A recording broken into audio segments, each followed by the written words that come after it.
Ngayong madalas nang umulan, pinangangambahan ng mga taga-Navotas na baka lumala ang pagbaha dahil sira pa rin ang floodgate doon. Silipin natin ang sitwasyon sa Navotas sa unang balita live ni EJ Gomez. EJ? Susan, nandito ako kung nasaan ang floodgate ng Navotas, kung saan kamakailan ay nasira dahil pilit na ipinasok ang isang barge habang low tide dito sa lugar. Lampas 2 linggo na ang nakalilipas mula nang masira ang North Navotas Navigational Floodgate. Hanggang ngayon, hindi pa maitaas at nananatili lang nakabukas ang floodgate. Nagdudulot na raw ito ng pagbaha sa ilang low-lying barangays lalo na kapag high tide. Yung pagbaha po, hanggang tuhod po siya. Kung mulan pa po siya ng malakas, di mas lalong tataas pa po yung baha. Maring umabot ng hanggang hitag. Ang baha, tumaas na sumabot hanggang gabinte. Pag yung low tide na, mabilis naman siyang bumaba.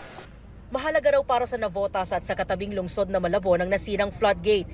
Hinaharang kasi nito ang tubig mula Manila Bay tuwing high tide. Kaya ngayong hindi ito magamit, pero wisyo raw ang dulot nito sa mga residente ng Barangay Tangos. Pag umupa naman po, ang epekto niya ay siyempre yung putik at saka yung basura. Pagbaha, talagang yan, maraming naapektuhan. Hindi makapaghanap buhay.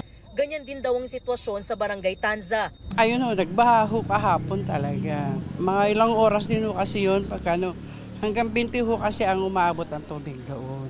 Kapag yung mga motor, inaabot po yung apakan.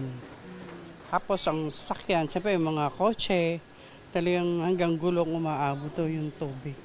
Kahapon, nag-inspeksyon si Mayor John Ray Chanco sa nasirang navigational gate. Ayon sa kanya, kahit anong pumping o pagbomba ang gawin, hindi mapipigilan ang pagpasok ng tubig hanggat hindi naaayos ang nasirang navigational gate. So sira po yung nav gate, hindi po umaakyat, kaya pasok po yung tubig. So dun sa mga walang dike na lugar, doon po pumapasok yung tubig. Yung temporary solution gagawin po natin para hindi naman masyadong pumasok yung tubig.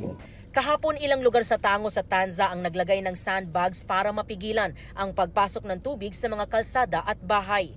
High tide kasi kahapon at ngayong araw.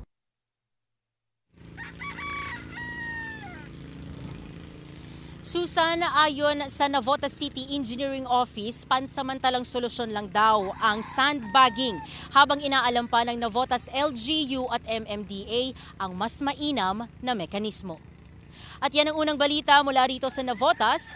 EJ Gomez para sa GMA Integrated News. Mga kapuso, para una ka sa mga balita, mag-subscribe sa GMA Integrated News sa YouTube. Sa mga kapuso abroad, subaybayan niyo po kami sa GMA Pinoy TV at sa www.gmanews.tv.